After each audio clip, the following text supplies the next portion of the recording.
بلا کسی تاخیر، کیونکہ آج کا کام بھی مسلسل بولنے پر ہے، تو تاکہ ہمارا آج کا جو لاسٹ سیشن ہے سورۃ الفاتحہ کے انٹروڈکشن کے حوالے سے وہ مکمل ہو جائے۔ کل ہم نے بات کی تھی سورۃ الفاتحہ کا اوور آل ایک جامع تصور لیا تھا، اور کل سورۃ الفاتحہ کو ہم نے کمپیئر کیا تھا مختلف مذاہب کے ساتھ، خاص کر جو دو الہامی مذاہب ہیں، یہودیت، عیسائیت، اور ایک جو انسان کا پیدا کردہ مذہب ہے یعنی کہ ہندو مذہب۔ تو اس کے ساتھ ہم نے اوور آل کمپیئر کیا تھا سورۃ الفاتحہ کو، اور اس کا فائدہ ہمیں یہ ہوا تھا کہ سورۃ الفاتحہ کے ذریعے جو اللہ تعالیٰ نے اسلام کا نظریہ حیات پیش کیا ہے وہ بھی کھل کر سامنے آ گیا تھا۔ تو اسی سلسلے میں آج ہم سلسلہ آگے جاری رکھیں گے۔ تو اسی سلسلے کے حوالے سے آج جو ہے وہ تیسرا مطلب کہ اس کا لیکچر بنتا ہے اس کے تعارف کے حوالے سے۔ تو آج ہم سورۃ الفاتحہ کے کل کی طرح آج ہم سورۃ الفاتحہ کے تمام مضامین کو لے کر جو کفریہ مغربی عقائد ہیں ان کے ساتھ ایک ایک کر کے ہم ان کو کمپیئر کریں گے۔ تو آج آپ کو مزید جو ہے وہ سارے معاملات کھل کر سامنے آ جائیں گے انشاءاللہ العزیز۔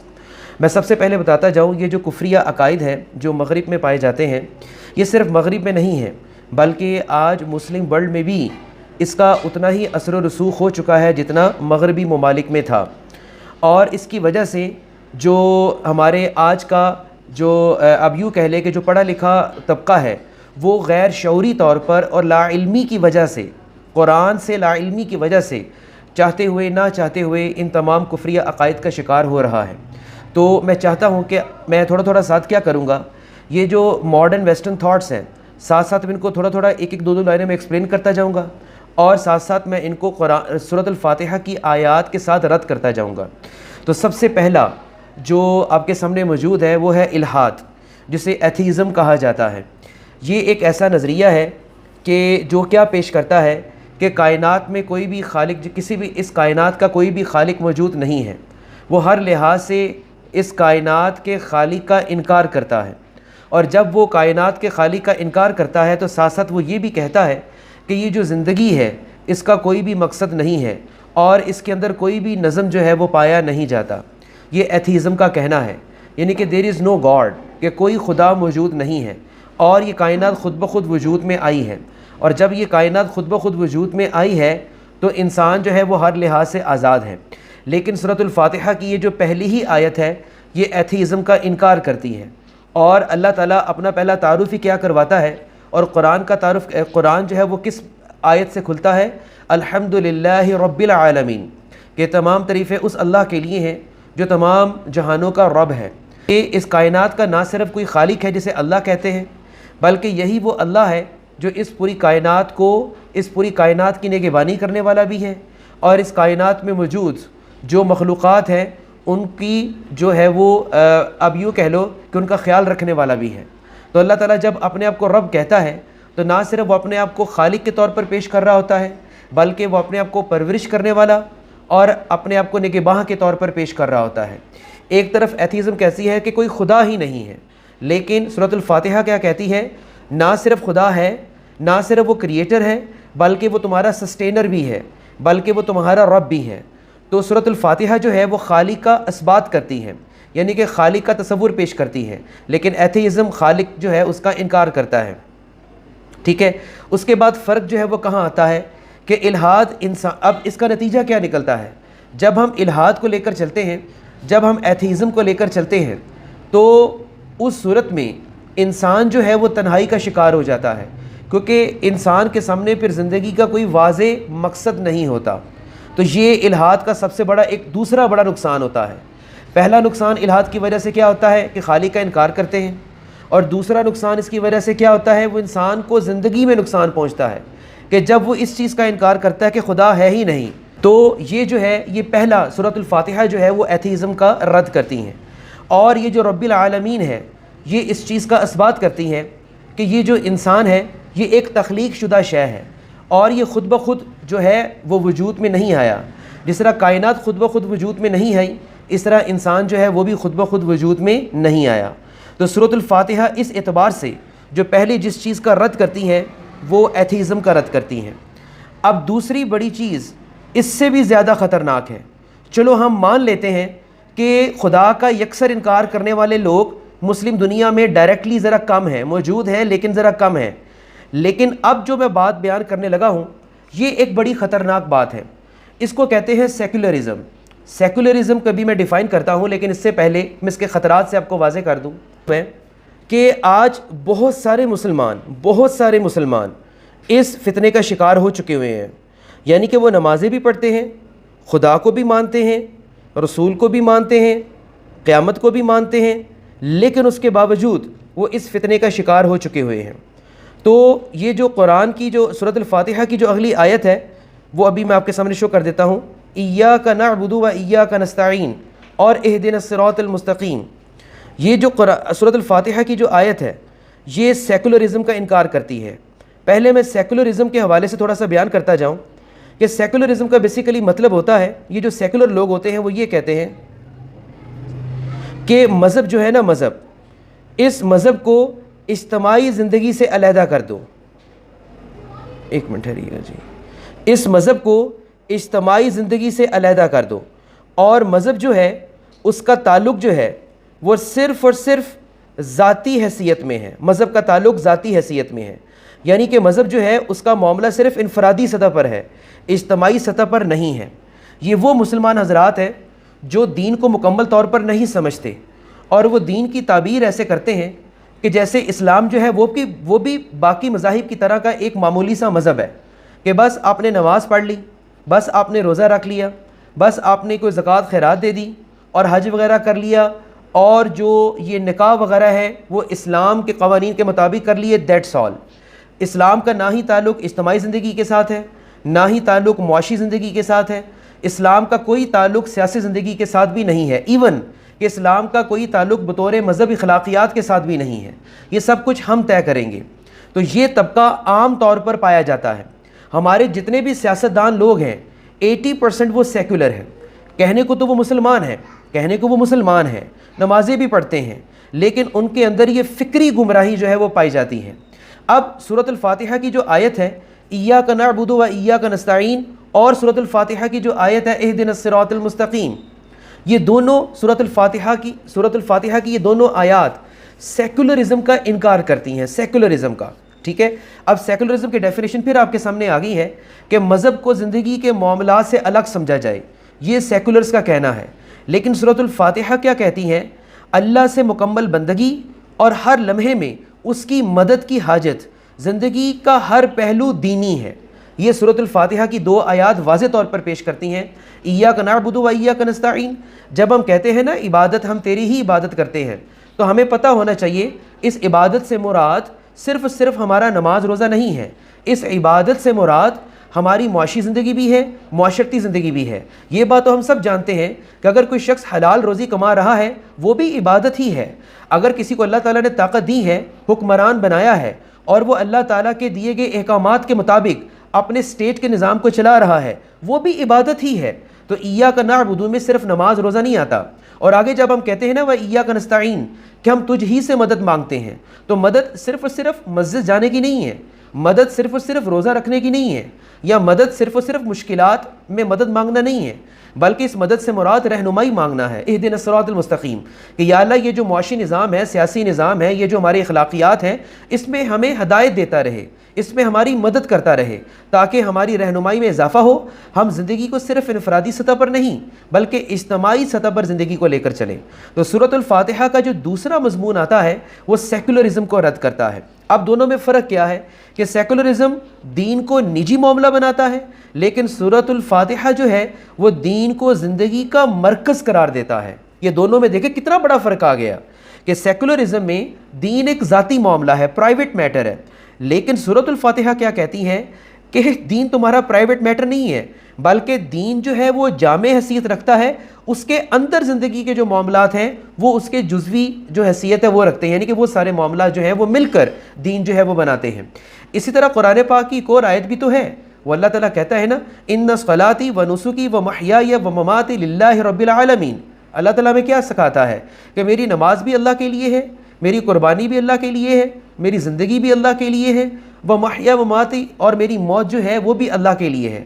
جب ہم کہہ دیتے ہیں کہ میری زندگی بھی اللہ کے لیے ہے، تو یہاں زندگی سے مراد صرف جان نہیں ہے جو ہمارے اندر موجود ہے، زندگی سے مراد زندگی کے معاملات بھی ہیں۔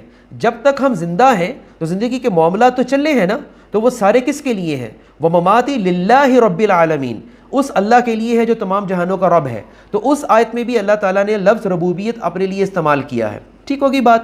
تو سورۃ الفاتحہ جو دوسری جس چیز کو رد کرتی ہے وہ سیکولرزم کو رد کرتی ہے۔ پہلی جو تھی وہ آپ کے سامنے کیا رکھی تھی کہ سورۃ الفاتحہ جو ہے وہ ایتھیزم کو رد کرتی ہے، اور اس کے بعد سورۃ الفاتحہ جو ہے وہ سیکولرزم کو رد کرتی ہیں۔ اب تیسری چیز جو ہمارے سامنے آتی ہے، یہ بھی بہت مسئلہ ہے، اور یہ مسئلہ سیکولرز میں بہت زیادہ آ چکا۔ یہ مسئلہ جو ہے زیادہ تر ان لوگوں میں پایا جاتا ہے جو ایتھیسٹ ہیں۔ اس تیسرے نظریے کو بولتے ہیں ایگزسٹینشلزم۔ ابھی میں اس کی وضاحت کرتا ہوں۔ اردو میں اسے کہا جاتا ہے وجودیت۔ ایگزسٹینشلزم کا مطلب کیا ہے؟ میں نے ایک لائن میں اس کو ڈیفائن کیا ہوا ہے کہ انسان خود اپنی راہ بناتا ہے، کوئی مطلق ہدایت یا معنی نہیں ہے، یعنی کہ انسان نے خود اپنی راہ متعین کرنی ہے، ہر انسان نے خود اپنے اخلاقیات متعین کرنے ہیں، ہر انسان نے خود اپنی زندگی کا مقصد متعین کرنا ہے۔ وہ تو یہاں تک کہتا ہے کہ اگر ایک گھر کے اندر 5 افراد ہیں تو 5 افراد کو آزادانہ طور پر حق موجود ہے کہ ہر فرد، اگر مثال کے طور پر 5 افراد ہیں، ہر فرد کو حق ہے کہ وہ اپنا علیحدہ جدا گانا اپنا جو ہے وہ اخلاقی تصور بنائے، اپنی زندگی کا تعین وہ خود کرے، اپنی زندگی کی راہ وہ خود متعین کرے، بے شک وہ 5 کی 5 راہیں ایک دوسرے سے جدا ہی کیوں نہ ہوں۔ تو اب اس سے خود اندازہ لگا لو کہ کیا اس ایک گھر کے اندر یونٹی آ سکتی ہے اگر ہم ایگزسٹینشلزم کو لے کر چلتے ہیں؟ اگر ہم ایگزسٹینشلزم کو لے کر چلتے ہیں تو ایسا ہرگز نہیں ہے۔ اس سے کیا ہوتا ہے اگر ایک گھر کے اندر انتشار پیدا ہو رہا ہے، اس طرح ہر فرد ایگزسٹینشلزم کو لے کر چلے گا، ایگزسٹینشلزم کو، اس فلسفے کو لے کر چلے گا تو پورے معاشرے کے اندر جو ہے وہ انتشار پیدا ہوگا۔ اب اس کے مقابلے میں سورۃ الفاتحہ کیا کہتی ہے کہ ہدایت جو ہے وہ ایک مطلق حق ہے اور جو صرف اللہ سے ملتی ہے، اور وہی انسان کی اصل فلاح کا راستہ ہے، یعنی کہ جو ہدایت ملنی ہے وہ خالق ہی سے ملنی ہے۔ تو ایگزسٹینشلزم کا وجود جو ہے وہ یہی رد ہو جاتا ہے۔ نو ڈاؤٹ کہ سورۃ الفاتحہ جو ہے، یہ اسلام جو ہے، یہ قرآن جو ہے، وہ انسان کے ایگزسٹنس کی بات تو کرتا ہے، لیکن ایگزسٹینشلزم کا وہ رد کرتا ہے کہ جس میں انسان کو مکمل آزادی دے دی گئی ہے کہ لو بھائی جو تم کرنا چاہتے ہو کرو۔ اب دونوں میں فرق کیا ہے کہ وجودیت انسان کو اکیلا اور خود ساختہ معنی تلاش کرنے پر مجبور کرتی ہے۔ یہاں بھی انسان اکیلا رہ جاتا ہے، ایتھیزم کے نتیجے میں بھی انسان اکیلا رہ جاتا ہے جب اس کا مقصد ہی نہیں ہے، اور جب انسان نے خود مقصد اپنا تلاش کرنا ہے۔ یہ بات آپ کو بتا دوں کہ انسان کو بے شک اس کی عقل پر چھوڑ دیا جائے، انسان پوری زندگی بھی لگا رہے، انسان کبھی بھی اپنے لیے ایک مضبوط راہ کبھی بھی متعین نہیں کر سکتا۔ آخر کار اس کا بھی نتیجہ کیا نکلتا ہے؟ انسان کا اکیلا پن، کہ انسان بالکل اکیلا رہ جاتا ہے۔ لیکن دوسری طرف سورۃ الفاتحہ کیا کرتی ہے کہ سورۃ الفاتحہ جو ہے وہ الہی رہنمائی سے راستہ دکھاتی ہے، یعنی کہ وہ ہمیں بتاتی ہے کہ تمہیں فکر مند ہونے کی ضرورت نہیں، کہ جس خالق نے تم کو پیدا کیا ہے اسی خالق نے تمہارے لیے راستہ بھی جو ہے وہ متعین کر دیا ہوا ہے۔ تو سورۃ الفاتحہ کا جو تیسرا ہمارے سامنے مضمون آتا ہے وہ ایگزسٹینشلزم، یعنی کہ وجودیت کا وہ انکار کرتا ہے، اور یہ فلسفہ بھی، یہ نظریہ بھی مغرب میں عام پایا جاتا ہے۔ اب ہم آتے ہیں اگلے کی طرف، اسے کہتے ہیں پوسٹ ماڈرنزم۔ پوسٹ ماڈرنزم بھی کوئی زیادہ مختلف نہیں ہے۔ پوسٹ ماڈرنزم اور ایگزسٹینشلزم میں کافی حد تک سملیرٹیز ہیں۔ اب پوسٹ ماڈرنزم کیا ہے؟ اگر ہم آج دیکھیں نا تو ہم آج ایک پوسٹ ماڈرنسٹک ایرا میں رہ رہے ہیں، یعنی کہ جو 21ویں صدی ہے یہ پوسٹ ماڈرنسٹک ایرا کہلواتی ہے۔ اس میں پتہ کیا ہے؟ اس میں آپ کو بتاتا ہوں سب سے پہلے پوسٹ ماڈرنزم کیا ہے۔ یہ بھی اسلام کے ساتھ ٹکراتا ہے۔ پوسٹ ماڈرنزم یہ کہتا ہے کہ دنیا کی ہر چیز سچ ہے۔ بات غور کیجئے گا، کتنی غیر منطقی بات ہوگی، بات غور کیجئے گا کہ دنیا کی ہر چیز سچ ہے، دنیا کی ہر چیز حق ہے، یعنی کہ کائنات میں، اس دنیا میں، زندگی میں کوئی چیز غلط نہیں ہے، ہر چیز صحیح ہے۔ میں اس کی چھوٹی سی مثال آپ کو دے کر سمجھاتا ہوں، بڑی آسان مثال۔ اب ہم الحمدللہ اس وقت کلاس لے رہے ہیں، رات کے تقریباً 10:15 ساڑھے 10 ہو چکے ہیں اور باہر اندھیرا ہے۔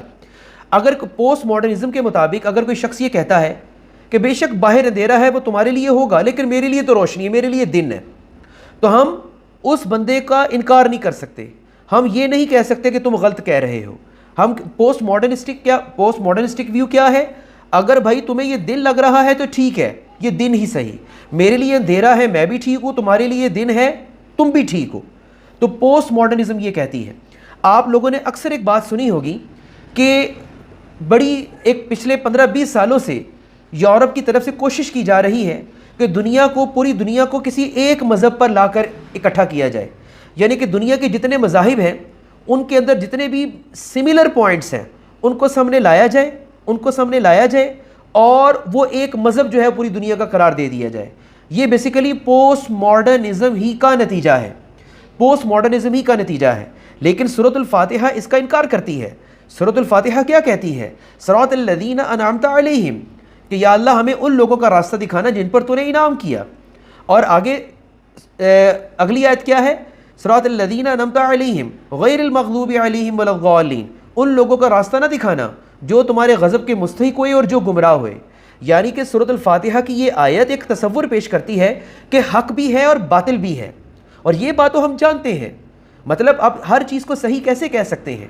اس کی مثال میں ہمیشہ ایز اے ٹیچر کیا دیتا ہوں، اگر ایک بچہ جو ہے وہ اگر ٹیسٹ میں 100 نمبر کا پیپر ہے، فرض کر لیں، اگر ایک بچہ اس پیپر میں 5 نمبر لے رہا ہے اور ایک بچہ جو ہے وہ 33 نمبر لے کر پاس ہو گیا ہے، یا ایک بچہ جو ہے وہ 100 نمبر لے رہا ہے، پوسٹ ماڈرنزم کیا کہتی ہے؟ وہ 5 نمبر لینے والا اور 100 نمبر لینے والا برابر ہے۔ آپ کسی کو ناکام تصور نہیں کر سکتے، یعنی کہ آپ کسی کو غلط تصور نہیں کر سکتے، ہر کوئی صحیح ہے۔ تو پھر دنیا میں جو صحیح اور غلط ناپنے کا جو پیمانہ ہے وہ تو ختم ہو گیا، حق اور باطل ناپنے کا جو پیمانہ ہے پوسٹ ماڈرنزم کے مطابق وہ تو غلط ہو گیا، سچ اور جھوٹ کو ناپنے کا جو پیمانہ ہے وہ تو غلط ہو گیا، نیکی اور بدی کو ناپنے کا جو پیمانہ ہے وہ تو غلط ہو گیا۔ لیکن سورۃ الفاتحہ کیا کہہ رہی ہے؟ صراط الذین انعمت علیہم غیر المغضوب علیہم ولا الضالین، آمین، کہ یا اللہ ہمیں ان لوگوں کا راستہ دکھانا جن پر تو نے انعام کیا۔ اب یہ حق والے ہو گئے، اور ان لوگوں کا راستہ نہ دکھانا، ہمیں ان راستوں سے بچانا کہ وہ لوگ جو تیرے غضب کے مستحق ہوئے اور جو گمراہ ہوئے۔ تو حق اور باطل کا تصور تو یہاں بھی آ گیا۔ اب پوسٹ ماڈرنزم کے رد کے حوالے سے قرآن کی مجھے ایک اور آیت یاد آ گئی ہے، وہ فتح مکہ کے موقع پر میرے نبی نے کیا کہا تھا؟ کون سی قرآن کی آیت پڑھی تھی؟ وَقُلْ جَاءَ الْحَقُّ وَزَهَقَ الْبَاطِلُ إِنَّ الْبَاطِلَ كَانَ زَهُوقًا، کہ وَقُلْ جَاءَ الْحَقُّ وَزَهَقَ الْبَاطِلُ، کیا نبی لوگوں کو کہہ دیجئے کہ حق آ گیا ہے، باطل مٹ گیا ہے، اور آخرکار باطل نے مٹ کر ہی رہنا ہے۔ تو حق اور باطل کا تصور جو ہے یہ تو سدا چلتا آ رہا ہے، اور یہی انسان کی عقل کے مطابق بھی ہے، اور یہی انسان کی فطرت کے مطابق بھی ہے کہ صحیح اور غلط کی پہچان ہونی چاہیے۔ تو سورۃ الفاتحہ جو ہے وہ جس چوتھے کفریہ عقیدے کا رد کرتی ہے وہ پوسٹ ماڈرنزم کا رد کرتی ہے۔ تو یہ اس کا فرق مزید دیکھ لیتے ہیں کہ پوسٹ ماڈرنزم حق اور باطل کو دھندلا کر دیتی ہے، لیکن قرآن حق کو روشن اور واضح بناتا ہے۔ اب ہم آگے کی طرف چلتے ہیں، اور آگے کی طرف چلتے ہوئے میں پھر آپ کو بتاتا جاؤں، یہ ہے میٹیریلزم۔ یہ ایک اور تصور ہے جو صدیوں سے مراد پچھلی 4-5 صدیوں سے یورپ میں پنپ رہا ہے، اور اس میٹیریلزم نے جو ہے وہ اپنے پنجے مضبوط کر لیے ہوئے ہیں، اور اس کا شکار صرف یورپ نہیں ہے، اس کا شکار صرف غیر مسلم نہیں ہے، مسلمان بھی اس مادیت اور مادہ پرستی کا شکار ہو چکے ہوئے ہیں، مادہ پرستی کا۔ اب مادیت کیا ہے؟ ایک لائن میں ڈیفائن کرتا ہوں میں، کہ صرف جسمانی دنیا ہے، یعنی کہ روحانی دنیا کا کوئی تصور نہیں ہے، روح کا کوئی تصور نہیں ہے، اسپرچویلٹی کا کوئی تصور نہیں ہے، اور جتنی بھی لذت ہے وہ صرف جسم کی لذت ہے، انسان کو روح کی لذت سے کوئی لینا دینا نہیں ہے۔ اور یہ بات ہم جانتے ہیں کہ روح کی جو لذت ہے وہ تو خدا کو یاد کرنے میں ہے نا، وہ تو روحانیت میں ہے نا، وہ تو وحی کی لذت چکھنے میں ہے نا جو روح کو سکون ملتا ہے۔ لیکن میٹیریلزم کیا کہتا ہے کہ تمہاری جو حقیقت ہے وہ روحانی حقیقت ہے ہی نہیں، تمہاری صرف اور صرف جسمانی حقیقت ہے۔ اب خود دیکھ لو کہ جتنے بھی ہمارے ہاں، اگر ٹیلی ویژن کی بات کرو، جتنے بھی ہمارے ہاں مختلف پروڈکٹس کے جو کمرشل چل رہے ہوتے ہیں، وہ کمرشل بیسیکلی کس نظریے کو پروموٹ کر رہے ہوتے ہیں؟ وہ میٹیریلزم کے نظریے کو پروموٹ کر رہے ہوتے ہیں۔ کبھی وہ بالوں کو لے کر چل رہے ہوتے ہیں، کبھی وہ سکن کی گلو کو لے کر چل رہے ہوتے ہیں، کبھی وہ آپ کے جسم کی خوبصورتی کو لے کر چل رہے ہوتے ہیں، کبھی وہ آنکھوں کی خوبصورتی کو لے کر چل رہے ہوتے ہیں، کبھی وہ چہرے کی خوبصورتی اور طرح طرح کے کاسمیٹکس کو لے کر چل رہے ہوتے ہیں۔ یہ بیسیکلی کیا پروموٹ کیا جا رہا ہے؟ یہ میٹیریلزم پروموٹ کیا جا رہا ہے۔ تھوڑا سا کمرشل آتا ہے وہ چہرے کی کریم کے لیے، اور سب سے پہلے کیا دکھایا جاتا ہے کہ اوہو باہر بڑی دھوپ ہے اور چہرے کا رنگ جو ہے وہ کالا ہو سکتا ہے، تو ساتھ ہی وہ کمرشل جو ہے وہ چہرے کا رنگ صاف کرنے کے لیے اور باہر کی دھول اور گرد سے بچنے کے لیے وہ جو بھی کریم ہوتی ہے اس کو بتا دیا جاتا ہے ٹھیک ہے، ان چیزوں کی میں اہمیت سے انکار نہیں کرتا، ان چیزوں کی ضرورت سے انکار نہیں کرتا، لیکن اس کے پیچھے مینٹیلٹی دیکھیں کس چیز کی پروموٹ کی جا رہی ہے، کہ آپ نے سب سے زیادہ خیال کس چیز کا رکھنا ہے؟ اپنے جسم کا رکھنا ہے۔ اور آج ہم دیکھ لیں کہ ہم جسم کا خیال رکھتے رکھتے رکھتے رکھتے روح سے بہت دور جا چکے ہیں۔ تو یہ بیسیکلی مادیت ہے، اور اس چیز کا رد کون سی آیت کرتی ہے؟ مالک یوم الدین، کہ اللہ تعالیٰ جو مالک ہے قیامت کے دن کا، کون سا دن؟ جزا اور سزا کے دن کا۔ اب جزا اور سزا بیسیکلی کیا ہے؟ جزا اور سزا کا دن یہی تو ہے، یہی ہم اکثر کیا شاعری میں بھی پڑھتے ہیں کہ انسان کی جو جنگ ہے بیسیکلی کس چیز کے درمیان ہے؟ روح اور مادے کے درمیان۔ تو یہ آج اب میں آپ کو بتا رہا ہوں، یہ روح اور مادے کی جنگ ہے۔ یہ تو قیامت والے دن جا کے پتہ چلے گا کون کامیاب ہوا ہے اور کون ناکام ہوا ہے۔ تو مالک یوم الدین ایک قرآن کی ایسی آیت ہے جو میٹیریلزم کا واضح طور پر نفی کرتی ہے کہ اگر تم مادہ پرستی میں پڑے رہے تو قیامت کا دن تو آئے گا ہی آئے گا، اور تم نے تو دنیا سے جانا ہی جانا ہے۔ کہیں ایسا نہ ہو کہ تم روحانیت کو کھو بیٹھو اور قیامت کے دن تمہارا جو ہے وہ ناکام لوگوں میں اور سزاوار لوگوں میں تمہارا کہیں شمار نہ ہو۔ اور سورۃ الفاتحہ جو ہے وہ اعمال کا حساب اور اخروی زندگی کا تصور پیش کرتی ہے، اور اصل مقصد روح کی فلاح ہے۔ اسلام یہ ہرگز نہیں کہتا کہ تم نے جسم کی ضروریات کو پورا نہیں کرنا، تم نے جسم کی ضروریات کو پورا کرنا ہے، لیکن اگر تم جسم کی لذتوں میں پڑ گئے تو پھر تم کبھی بھی روح کی ضرورت کو پورا نہیں کر پاؤ گے۔ وہ ہم اکثر ایک صورت پڑھتے ہیں، الہاکم التکاثر حتی زرتم المقابر۔ اب جتنے بھی لوگ اس وقت یہاں بیٹھے ہیں ہم سب اس صورت کو پڑھتے ہیں، الہاکم التکاثر حتی زرتم المقابر۔ کبھی آپ ان دو آیات کا ترجمہ تو پڑھ کے دیکھیں، ابھی لیکچر کے بعد کھول کے دیکھیے گا۔ یہ دو آیات سیدھا سیدھا مادیت کی، مادہ پرستی کی نفی کرتی ہے۔ الہاکم التکاثر، کہ تم کو کثرت کی خواہش نے تباہ کر دیا۔ اب وہ کثرت کی خواہش کیا ہے؟ وہ مادہ پرستی کی کثرت کی خواہش ہے۔ حتی زرتم المقابر، یہاں تک کہ تم قبروں میں جا گرے۔ اب قبروں میں جا گرنے کے بعد اگلا مرحلہ کون سا آئے گا؟ ڈیفینیٹلی وہ قیامت کا ہی آئے گا۔ تو فرق کیا ہے کہ مادیت جو ہے، مادہ پرستی جو ہے وہ آخرت کا انکار کرتی ہے، بالکل ایتھیزم کی طرح، اور سورۃ الفاتحہ جو ہے وہ آخرت کو زندگی کا مرکز بناتی ہے۔ اب دیکھو کتنا بڑا فرق آ گیا اسلام کے نظریہ حیات میں اور میٹیریلسٹک ورلڈ ویو میں، یعنی کہ اسلامک ورلڈ ویو میں اور میٹیریلسٹک ورلڈ ویو میں ٹوٹل ڈائریکشنز جو ہیں وہ زندگی کی چینج ہوگی۔ اور یہ قرآن کی آیت کون سی ہے؟ مالکی یوم الدین۔ اب ہم آتے ہیں اگلے اسکول آف تھاٹ کی طرف، اگلے ماڈرن فلسفی کی طرف۔ یہ ویسے یہ ماڈرن فلسفی تو نہیں ہے، یہ تو بہت پرانی ہے، ویسے بتانا چاہوں گا میں، یہ تو آپ صلی اللہ علیہ وسلم کے دور میں بھی یہ نظریہ پایا جاتا تھا۔ آپ صلی اللہ علیہ وسلم کے دور میں بھی یہ نظریہ پایا جاتا تھا، لیکن اب اکیڈیمکلی باقاعدہ اس کو نام دے دیا گیا ہے۔ اس کو بولتے ہوتے ہیں نائلزم، اردو میں بھی لکھ دیا ہے، نہیلزم نہیں ہے، اسے نائلزم کہا جاتا ہے۔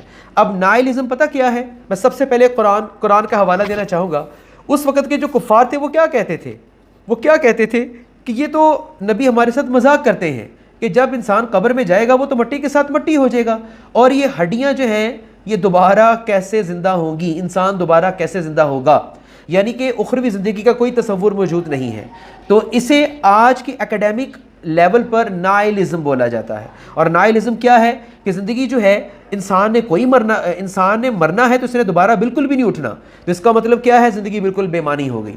تو جب انسان نے اٹھنا ہی نہیں ہے دوبارہ تو انسان کی زندگی بالکل کیا ہو گئی؟ بے معنی ہو گئی۔ اور جب انسان کی زندگی بے معنی ہو گئی تو اس زندگی کے اندر جو اخلاقیات ہیں وہ بھی غیر ضروری ہو گئے ہیں، وہ بھی غیر ضروری ہو گئے ہیں۔ تم اپنے مقصد کو پورا کرنے کے لیے جس کو مرضی قتل کر دو، جس کو مرضی مار دو، جس کا مرضی حق مار لو، جس کی مرضی پراپرٹی پر قبضہ کر لو، غصب کر لو۔ جب تم دنیا سے چلے جاؤ گے تمہاری پوچھ گچھ تو ہونی نہیں ہے، تمہیں تو کسی نے پوچھنا ہی نہیں ہے۔ تو یہ نائلزم ہے۔ یہ جو فلسفہ ہے اس کو بھی مالک یوم الدین جو ہے وہ رد کرتا ہے۔ اب اس کو ایک الرحمن الرحیم جو سورۃ الفاتحہ کی آیت ہے وہ بھی رد کرتی ہے۔ کس حوالے سے؟ کہ زندگی جو ہے نا، یہ زندگی جو ہمیں ملی ہے یہ رب کی رحمت کا مظہر ہے، لیکن نائلزم کیا کہتا ہے کہ زندگی بے معنی ہے۔ اور سورۃ الفاتحہ کیا کہتی ہے؟ سورۃ الفاتحہ کیا کہتی ہے؟ اور ہر عمل کا اخلاقی وزن ہے، لیکن نائلزم کیا کہتا ہے کہ اخلاقیات بالکل غیر ضروری ہیں۔ اب دونوں میں فرق دیکھتے ہیں ہم کہ نائلزم جو ہے یہ نا امیدی پھیلاتی ہے، جس طرح ایتھیزم کا نتیجہ بھی نا امیدی تھا، ڈس اپوائنٹمنٹ، جس طریقے سے ایگزسٹنشلزم کا نتیجہ بھی ڈس اپوائنٹمنٹ تھا، اسی طریقے سے نائلزم کا نتیجہ بھی ڈس اپوائنٹمنٹ ہے۔ یہی تو وجہ ہے کہ مغرب کے کچھ ممالک میں خودکشیاں بڑھ گئی ہیں۔ اب آپ کو پتہ چلنا چاہیے کہ اس کے پیچھے جو ہے بیسیکلی نظریات کیا ہے وہ یہ نظریات کام کر رہے ہیں. نائلزم کے مطابق بھی زندگی بے معنی ہے, ایتھیزم کے مطابق بھی زندگی بے معنی ہے, اور اس کے ساتھ ساتھ ایگزسٹنشلزم کے مطابق بھی زندگی بالکل ڈائریکشن لیس ہے, پوائنٹ لیس ہے. تو یہ تینوں چیزیں جو ہیں وہ انسان کو آخرکار مایوس کرتی ہیں. لیکن دوسری طرف جو سورۃ الفاتحہ کے وہ الرحمن الرحیم کی جو آیت ہے وہ کیا کرتی ہے, یہ انسان کے اندر ایک امید پیدا کرتی ہے, ایک انسان کے اندر زندگی گزارنے کا مقصد پیدا کرتی ہے, انسان کو مایوسی کے اندھیروں سے باہر نکالتی ہے جب ایک اللہ کو ماننے والا یہ یقین رکھتا ہے الرحمن الرحیم کہ اللہ تعالیٰ جو ہے وہ بہت بڑا رحمان بھی ہے اور رحیم بھی ہے. تو یہ بیسیکلی الرحمن الرحیم جو قرآن کی آیت سورۃ الفاتحہ کی جو آیت ہے یہ نائلزم کا انکار کرتی ہے, یعنی کہ نائلزم نا امیدی پھیلاتی ہے, اور سورۃ الفاتحہ جو ہے وہ انسان کو ایک امید دلاتی ہے اور اللہ سے ایک تعلق قائم کرتی ہے, اور زندگی میں ایک مقصد جو ہے اس کو وہ عطا کرتی ہے. اور ویسے بھی الرحمن الرحیم کے حوالے سے جو ماننے والا ہے اس چیز کا وہ مطلب سائیکلوجیکلی بھی نفسیاتی طور پر بھی وہ ہمیشہ مضبوط ہوتا ہے. آپ اس کی مثال ابھی کی جنگ لے لیں جو مطلب کہ پاکستان اور انڈیا کے حوالے سے بات ہوئی ہے. میں آپ کو اس کی مثال دیتا ہوں کہ اللہ کو ماننے والے اور اللہ کو نہ ماننے والوں کے درمیان کتنا فرق آتا ہے.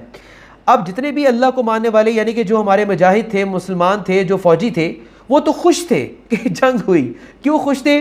کہ اللہ کی راہ میں زندگی قربان کرنے کا وقت آ گیا ہے. اس کے پیچھے لاجک کیا ہے؟ ان کو پتہ ہے مالک یوم الدین, ان کو پتہ ہے مالک یوم الدین کا کہ آخرکار ہم نے مرنا ہے اور مرنے کے بعد ہم نے ایک دن جی اٹھنا ہے, تو کیوں نہ شہادت کی موت لی جائے. تو یہ دیکھو, یہ ایک مطلب کہ جو مسلمان ہوتا ہے کہ کس طریقے سے اس کا زاویہ جو ہے وہ زندگی اور موت کے حوالے سے چینج ہو جاتا ہے. ابھی تھوڑی دیر پہلے میں نے کون سی قرآن کی آیت کوٹ کی تھی؟ قل ان صلاتی و نسکی و محیای و مماتی, کہ میری زندگی بھی تمہارے لیے اور میری موت بھی تمہارے لیے ہے. ہم اپنی موت کو بھی اللہ کے حوالے کیوں کر دیتے ہیں؟ وی نو ویری ویل مالک یوم الدین. اور ہم اپنے آپ کو, اپنی زندگی کو اللہ کے حوالے کیوں کر دیتے ہیں؟ وی نو ویری ویل الرحمن الرحیم. ہم جو ہے وہی کو, ہم قرآن میں اتری ہدایت کو کیوں ایکسیپٹ کر لیتے ہیں؟ کیونکہ ہمیں پتہ ہے کہ اہدنا الصراط المستقیم. تو یہ بیسیکلی سورۃ الفاتحہ جو ہے وہ ہمارے سامنے دوسرے اینگل سے بھی کھل کر آتی ہے. کل کا اینگل تھا کہ جو دوسرے مذاہب تھے ان کا اور سورۃ الفاتحہ میں موجود نظریہ اسلام, اور آج کا جو لیکچر تھا وہ تھا کہ ماڈرن ویسٹرن تھاٹس, جدید مغربی نظریات اور سورۃ الفاتحہ میں موجود اسلام کا نظریہ. ٹھیک ہے, اب ہم خلاصہ میں آپ کے سامنے رکھتا ہوں. خلاصہ آپ کے سامنے کیا ہے کہ سورۃ الفاتحہ ہر اس نظریے کا جواب پیش کرتی ہے جو یا تو خالق کا انکار کرتا ہے, سورۃ الفاتحہ اس کا بھی جواب پیش کرتی ہے, یا انسان کو تنہا اور بے مقصد سمجھتا ہے. وہ نظریہ جو انسان کو تنہا سمجھتا ہے, وہ نظریہ جو انسان کو بے مقصد سمجھتا ہے, جس طرح نائلزم ہو گیا, جس طرح ایگزسٹنشلزم ہو گیا, جس طرح ایتھیزم ہو گیا. تو یہ زندگی کو جو بے مقصد سمجھتا ہے سورۃ الفاتحہ اس کا بھی جواب دیتی ہے. یا اخلاقی اقدار کو غیر معتبر بناتا ہے, اخلاقی اقدار کو, یعنی کہ نائلزم اور میٹیریلزم. تو یہ سورۃ الفاتحہ جو ہے وہ نائلزم کا بھی رد کرتی ہے اور میٹیریلزم کا بھی رد کرتی ہے. تو آخری پیراگراف کیا ہے کہ سورۃ الفاتحہ انسان کو توحید, ہدایت, اخلاق, عبادت, مقصد اور آخرت جیسے ستونوں پر ایک بامعنی, مربوط اور متوازن زندگی گزارنے کی دعوت دیتی ہے. اب یہ ساری چیزیں مغربی نظریات میں ٹوٹلی مسنگ ہے, ساری چیزیں مسنگ ہے. زندگی کا بامقصد ہونا بالکل مسنگ ہے, جو کہ مغربی فلسفوں میں پائے جانے والے فکری خلا کو یہ سورۃ الفاتحہ پر کرتی ہے.